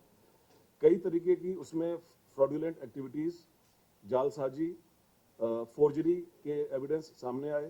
तो ऐसे कुल 5 प्रमुख सुपर स्टॉकिस्ट जो हैं, जो इस प्रकार की गतिविधियों में लिप्त थे, उनको चिन्हित किया गया है। उसमें से 3 जो हैं वो अरेस्ट हो चुके हैं। एक ये भोला जायसवाल, शुभम जायसवाल, भोला ये बाप बेटे हैं। शुभम जायसवाल बनारस का है, उसका फादर जो है वो भोला जायसवाल है। भोला जायसवाल अरेस्ट हुआ है।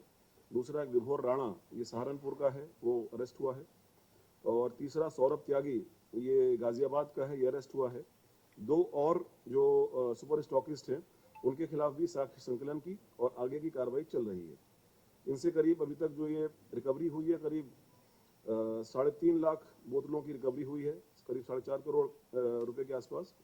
और इसमें जो आगे की इनके डाइवर्जन के, अवैध व्यापार के जो साक्ष्य मिले हैं, उन पर जो इनके आगे की कार्रवाई है वो चल रही है। अभी तक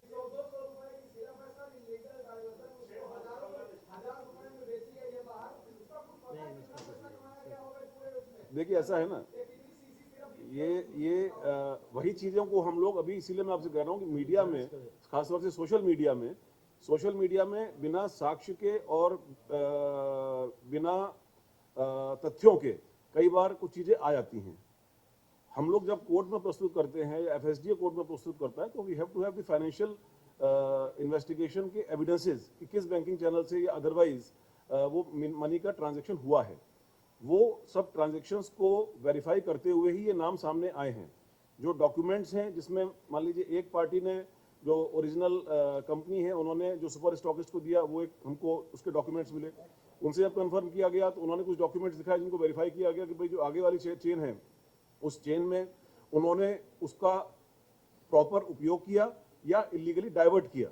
इलीगली डाइवर्ट का मतलब ऐसी भी दुकानें सामने आई हैं जिसमें जिस दुकान को दिया जाना बताया जा रहा है, वहाँ पर कोई दुकान एग्जिस्ट नहीं करती है, वहाँ पर कोई स्टोरेज नहीं है, वहाँ पर कोई डॉक्यूमेंटेशन नहीं है कि वहाँ पर कोई ठेले वाला है, उसके नाम पर ये दवा का आगे का कंसाइनमेंट भेजा गया। तो मीनिंग देयर बाई कि जो ये मेन लोग हैं, ये इसको इलीगली डाइवर्ट कहीं और कर रहे थे और उस चैनल से, उसी जहाँ पर डाइवर्ट कर रहे थे, वहाँ से पैसा आ रहा था, पेपर पर इनको दिखा रहे थे। तो ये एक पेनस्टेकिंग प्रक्रिया है। Evidence collection is a painstaking process. उन सभी एविडेंसेस को हम लोग कलेक्ट कर रहे हैं और जैसे जैसे नाम सामने आ रहे हैं उनके खिलाफ कार्रवाई होगी। FSD नहीं, नॉट टू ये मैंने शुरू में ही किया था। वो जो कफ सिरप है उसमें, और एक कोडीन लाइसेंस्ड ड्रग है और उसमें कोई नकली दवा नहीं है, केवल इसमें लाइसेंसिंग थोक में व्यापार पे विषय है, बिना पेपर। ईडी ने भी इस मामले को टेकअप किया है। जो एविडेंस आया है इसमें, आप सही कह रहे हैं, इसमें एविडेंस हमारे पास एविडेंस जो आया है, इसमें एविडेंस में हम लोग फर्दर इन्वेस्टिगेट कर रहे हैं, लेकिन फिर भी हमारे पास नेपाल जाने का और बांग्लादेश जाने के एविडेंस आए हैं। उन एविडेंसेस को हम लोग और डेवलप कर रहे हैं। फाइनेंशियल ट्रांजैक्शंस को हम लोग कंफर्म कर रहे हैं, बैंकिंग चैनल से उन चीज़ को वेरीफाई करा रहे हैं। कुल मिलाकर के बात यह है कि इस बारे में शासन का, माननीय मुख्यमंत्री जी का बड़ा स्पष्ट निर्देश भी है और इसमें किसी भी तरह की कोई भी जीरो टॉलरेंस की नीति है।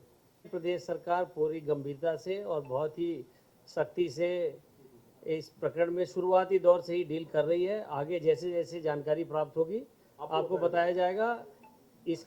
इसी क्रम में माननीय मुख्यमंत्री जी ने यह भी निर्देशित किया है कि इस पूरे, चूँकि कई जिलों में 5-7 जिलों में फैला हुआ है, तो बेहतर कोऑर्डिनेशन के लिए स्टेट लेवल पे भी एक SIT, एक IG लेवल के ऑफिसर के द्वारा अध्यक्षता में बनाई जाएगी, जो इस पूरे मामले को कोऑर्डिनेट करेगी। बहुत सारे तो इसमें FSDA के विभागीय मंत्री जी, माननीय मुख्यमंत्री जी के निर्देश ये था, सख्त निर्देश ये था विभाग के लिए कि नारकोटिक श्रेणी की दवाइयाँ और कोडीन युक्त कफ सिरप, इसकी अवैध डाइवर्शन की विधिवत जांच और कार्रवाई किया जाए।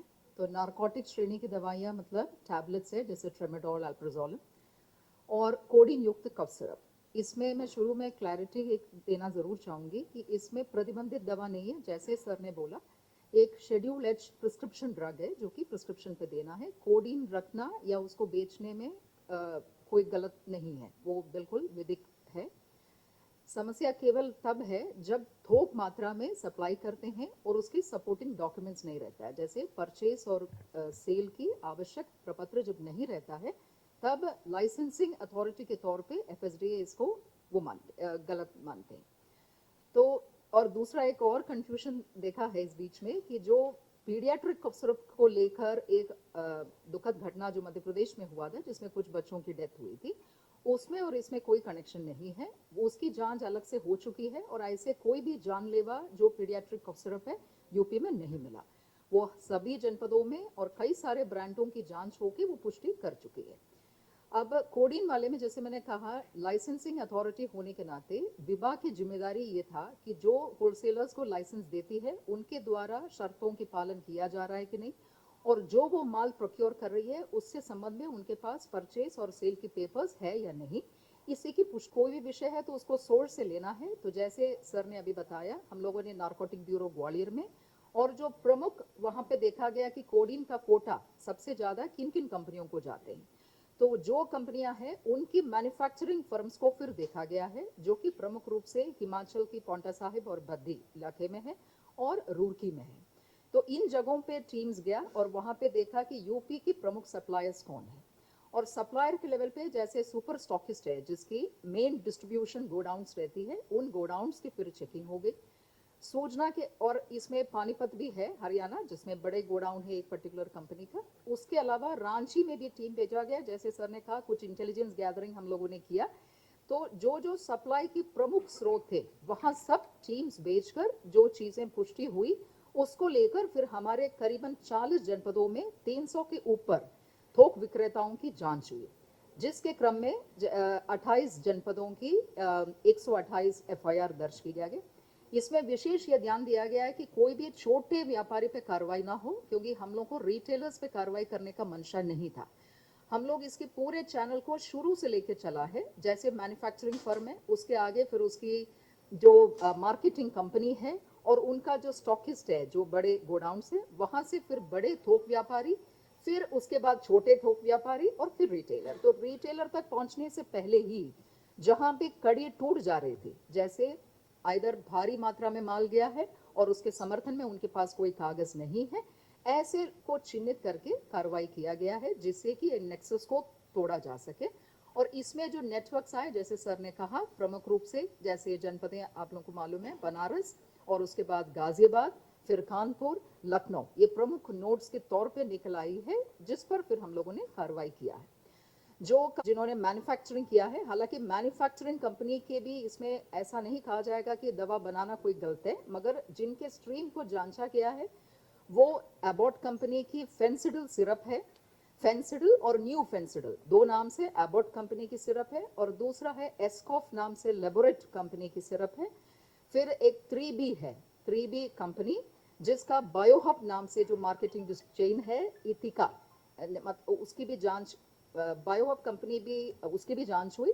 और लास्ट में है आरपाइक और इथिका जिसकी हेडक्वार्टर लखनऊ थी, और उनमें भी ग्लोबिन और शुभम नाम से दो कंपनियों से जो माल बनाया गया है, जिन्होंने इथिका ने डिस्ट्रीब्यूट किया। ऐसे 4 प्रमुख चैनल्स को हम लोगों ने देखा है। इन चारों चैनल में जो भी वायलेशन बड़े पैमाने पे मिला है उसी पे कार्रवाई किया है।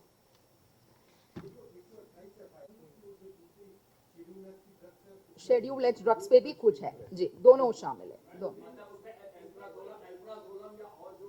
ट्रेमाडोल, यस जी, वो भी जांच है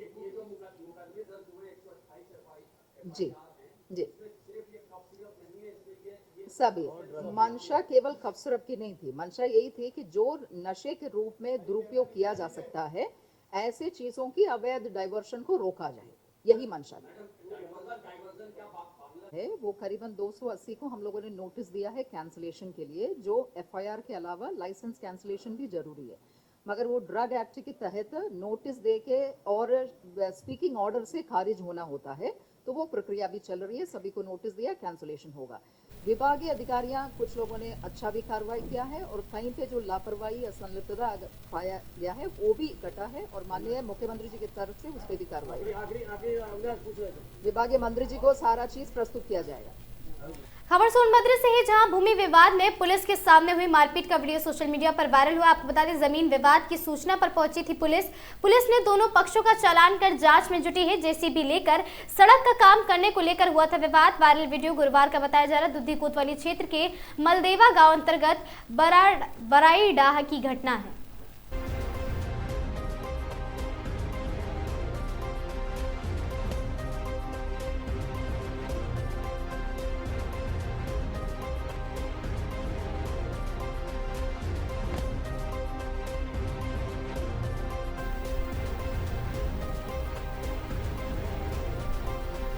सोनभद्र पुलिस की कार्रवाई जारी है। मुख्य स्टॉकिस्ट शैली ट्रेडर्स के विरुद्ध कार्रवाई। आपको बता दें, फर्म के चार्टर्ड अकाउंटेंट विष्णु अग्रवाल को नोटिस जारी है।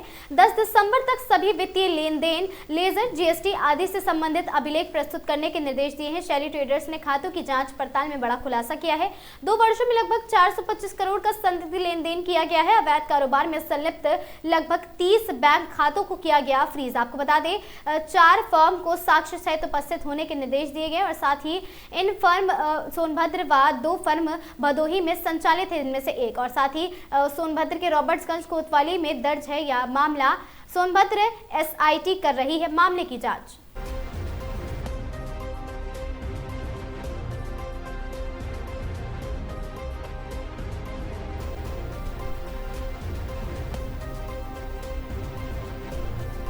खबर लखनऊ से है, जहां लखनऊ आम आदमी पार्टी के एक प्रतिनिधिमंडल ने आज लखनऊ में उत्तर प्रदेश के मुख्य निर्वाचन अधिकारी नवदीप रिणवा से मुलाकात की है और पार्टी ने मतदाता सूची के चल रहे एसआईआर में गंभीर अनियमितता का आरोप लगाते हुए एक ज्ञापन सौंपा है। आप नेताओं ने दावा किया है कि सत्ताधारी दल के इशारे पर जानबूझकर दलितों, पिछड़ों और अल्पसंख्यक मतदाताओं के नाम सूची से हटाए जा रहे हैं। आम आदमी पार्टी के नेताओं ने अपने आरोपों के समर्थन में 3000 पन्नों के दस्तावेजी साक्ष्य सौंपे हैं और साथ ही सीईओ ने आप प्रतिनिधि मंडल को मामले की निष्पक्ष जांच और उचित कार्रवाई का आश्वासन दिया है।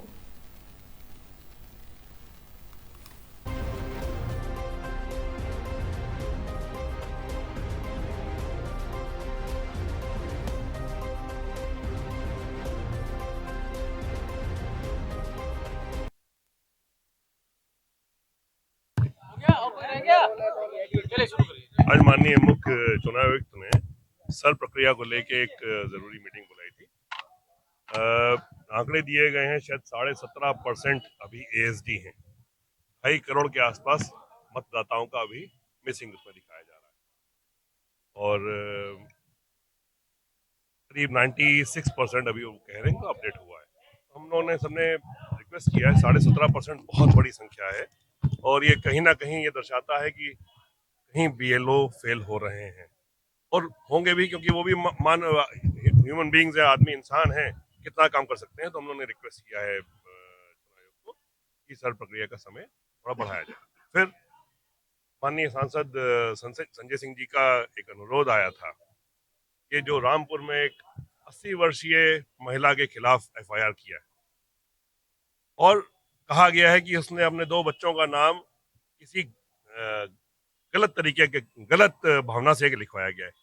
देखिए, ये कानून है, 80 वर्षीय महिला को ये कानून नहीं पता हो सकता है, ये सच्ची बात है, लेकिन जिस तरीके से दिखाया गया वो ऐसा लग रहा, और वो भी एक समुदाय विशेष की महिला, ये सबसे गलत था और संजय सिंह जी को इससे बहुत बहुत आहत हुए वो, और उसके बारे में मैंने वहाँ पर किया और माननीय चुनाव आयुक्त ने बोला है कि इसमें वो जरूर दखल करेंगे।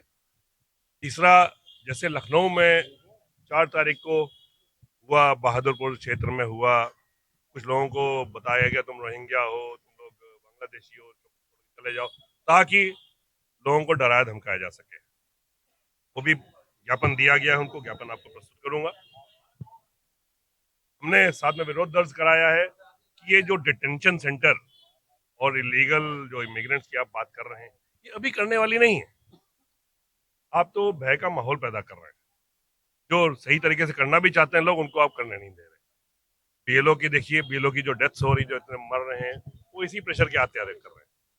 तो खैर इन्होंने ज्ञान लिया है और मैं आशा करता हूँ शायद 5 बजे आप लोगों को शायद मुखातिब भी होंगे और इन सब चीज़ों को देखा जाएगा। सबसे बड़ी चीज़ ये है कि जो ASD 17.5% बता रहे हैं, जैसी आज रिपोर्ट भी आई थी और वो मान भी रहे हैं, 2.5 करोड़ के आसपास मतदाता मिसिंग में दिखाया जा रहा है। इसको जरूर उठाना है। हमारी पार्टी पूरी इस तरीके से सजग है ताकि कोई भी मतदाता जो है, जिसको वोट मिलना है, वोट का अधिकार होना चाहिए, वो मिसिंग ना हो। हम ये पूरा विश्वास दिलाते हैं। भारत के नागरिक है जिनको लेकर FIR की जो अभियान चलाया जा रहा है, ज्यादा घुसपैठ नहीं है, क्या जाए नहीं, यही कह रहे हैं। कल हमारी पीसीबी हुई थी, परसों पीसीबी इस विषय में की थी। उन लोगों के पास NRC है। अब NRC से बड़ा कुछ चाहिए आपको सिटीजनशिप का, ठीक है, आधार नहीं मानते आप, लेकिन NRC तो मानते हैं ना।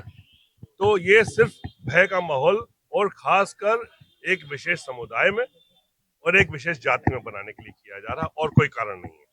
और यही हमने निवेदन किया है और मुझे विश्वास है कि चुनाव जरूर देखेंगे।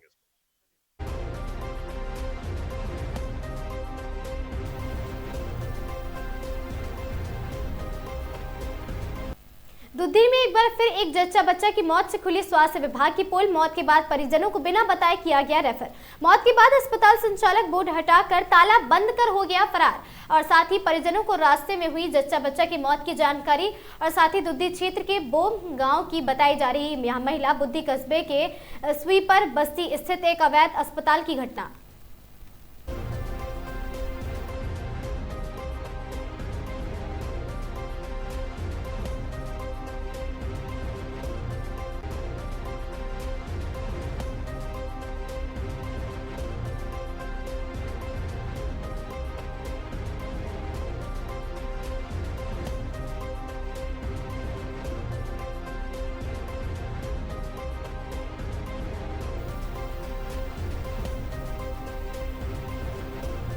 Mother's touch public school Gajraula में क्षेत्राधिकारी धनौरा श्रीमती अंजलि कटारिया द्वारा छात्र छात्राओं को साइबर क्राइम एवं डिजिटल सुरक्षा के संबंध में जागरूक किया गया। कार्यक्रम में बड़ी संख्या में बच्चे एवं शिक्षित उपस्थित रहे और साथ ही क्षेत्राधिकारी अंजलि कटारिया ने छात्रों को वर्तमान समय में बढ़ते साइबर अपराधों की तकनीकों और साथ तरीकों से बचने और साथ ही उसके उपायों के बारे में विस्तार से जानकारी दी। उन्होंने बताया कि social media, online gaming, digital payment तथा इंटरनेट उपयोग के दौरान सतर्क रहना बेहद आवश्यक है। छात्र छात्राओं को समझाया गया कि वे किसी भी अनजान लिंक, फेक कॉल, संदिग्ध मैसेज, QR कोड स्कैन या ऐप डाउनलोड करने से सावधानी बरतने पर अपनी निजी जानकारी किसी के साथ साझा न करें। कार्यक्रम में यह भी बताया गया कि साइबर बुलिंग, अकाउंट हैकिंग और साथ ही ऑनलाइन फ्रॉड, फिशिंग और OTP ठगी जैसे अपराधों से बचने का सबसे प्रभावी तरीका जागरूकता और सतर्कता ही है। विद्यालय प्रबंधन ने अमरोहा पुलिस द्वारा आयोजित इस जागरूकता कार्यक्रम के लिए आभार व्यक्त किया और कहा कि ऐसे कार्यक्रम छात्रों में डिजिटल सुरक्षा के प्रति महत्वपूर्ण समझ विकसित करते हैं।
खबर प्रतापगढ़ से है, जहां सड़क पर कार में लगी भीषण आग। आपको बता दें, अनियंत्रित होकर कार पलटने के बाद लगी आग।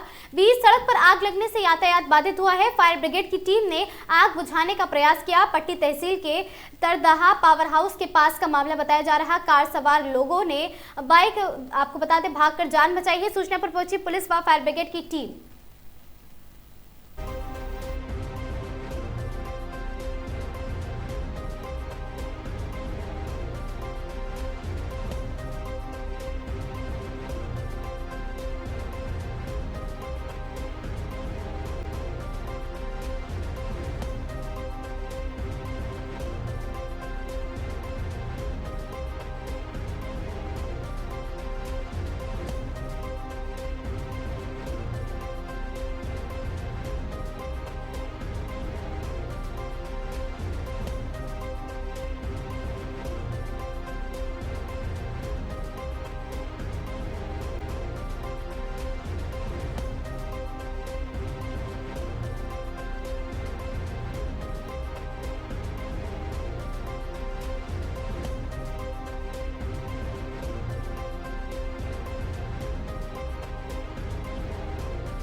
उत्तर प्रदेश उत्तराखंड की इन तमाम खबरों में आज के लिए बस इतना ही। ऐसी खबरों से लगातार जुड़े रहने के लिए बने रहें हमारे साथ और देखते रहें आगाज टाइम्स।